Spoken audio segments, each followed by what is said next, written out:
Welcome back. I'm Stephanie Ruhle. We're talking the 2018 midterm elections. They are quickly approaching. While all signs point-ish to big Democratic wins, I think we could be just looking at the surface. Democrats seem to be on different pages when it came to 5. Are you listening to me? 5 different responses to the president's State of the Union.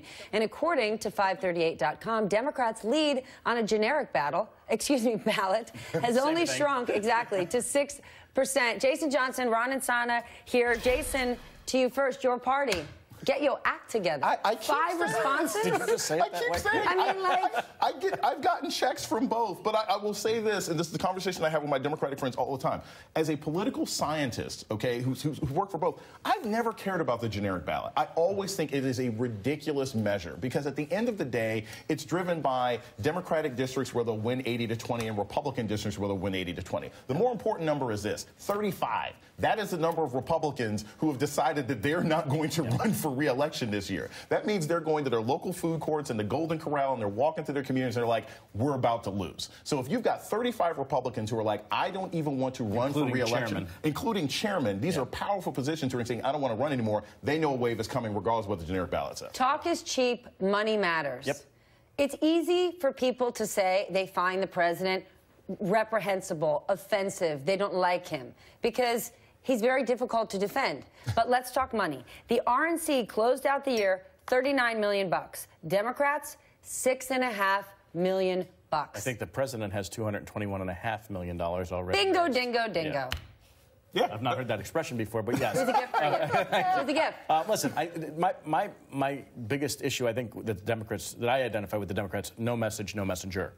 And that's been a problem for them for quite some time, is that they do not have a coherent economic message, given where we are in the cycle. They don't really have a coherent political message, and they have not, as you said, responded in a single voice towards whatever the president happens to be doing at any given moment in time. And so I think that that's problematic, and I still have yet to see a cohesive plan. I mean, if you go back to Bill Clinton's putting people first or any kind of program that was at least making America great again is a smart slogan. The Democrats don't have anything with which to fight. Who could be that unifying voice? Because when we talk about Republicans in the center that have become disenfranchised, who don't like the president, they might vote for a Democrat, but they're not going to vote for Elizabeth Warren, and they're not going to necessarily vote for Bernie Sanders. And when I look at a guy like Joe Kennedy speak and get criticized because he comes from an established, wealthy family, people don't like that. Right. But should Democrats not say, we don't care who we just want a strong leader with great intentions and a great message? I don't think that they have to worry about a leader just yet. Most out parties don't have a good message. Like, you only get a Newt Gingrich every generation. Yeah, but they were the in party and they didn't have a good message. But when Newt Gingrich took over, he was able to create this coherent message because you had a single leader. You don't have to have a single leader. You think all the Democrats and the independents and Republicans who voted for Northam and Virginia it doesn't have to be a single leader, but it has to be a unified message and intention. I do not believe, I honestly do not believe that unified messages matter that much in midterm elections, especially the first midterm, because it tends to be a referendum on the president. The Democrats will stumble their way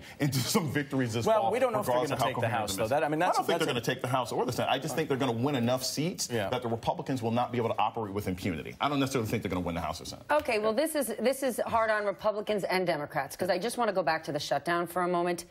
This would be, if we pass it again, a short-term fix for the 5th or 6th time. But we still don't have a budget. Blame Republicans, blame Democrats. How bad are these short-term fixes on our future, on our economy? Because you can blame everybody for these. Listen, the bigger problem, which no one's talked about and is only now starting to show up not only in interest rates rising, but also in the papers a little bit, is the fact that the tax reform bill is boosting the deficit so much that the U.S. Treasury has to issue more bonds, bumping up against the debt ceiling again. So not only do you have a budget issue, a shutdown, but you may have a debt ceiling fight coming up faster than we thought before. Very big issue. And that's because the tax cuts were so big? That the deficit is growing faster than anyone anticipated. The FEMA, the FBI, every single federal agency, it's hard to plan for emergencies if you don't know if your ATM card is going to work in a week. And that's what's happening every time we have one of these short-term budget fixes.